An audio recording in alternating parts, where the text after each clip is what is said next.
નમસ્કાર, આપ જોઈ રહ્યા છો સ્પાર્ક ટુડે ન્યૂઝ। પ્રાંતિજ વીજ કંપની તથા વડોદરા વીજ કંપનીની વીજ ટીમ દ્વારા વહેલી સવારે 5 ટીમો બનાવી પ્રાંતિજના જુદા જુદા વિસ્તારોમાં વીજ ચોરી સરપ્રાઇઝ ચેકિંગ હાથ ધરવામાં આવ્યું હતું, જેમાં પ્રાંતિજના વહોરવાડ,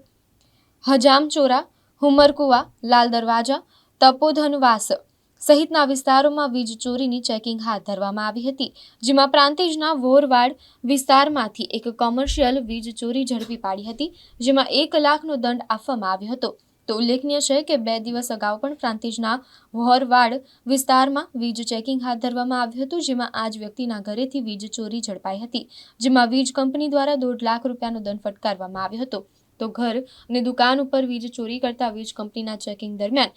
ઝડપાઈ આવતા ઘર તથા દુકાન સહિત કુલ 2.5 લાખ રૂપિયાનો દંડ વીજ કંપની દ્વારા ફટકારવામાં આવ્યો છે।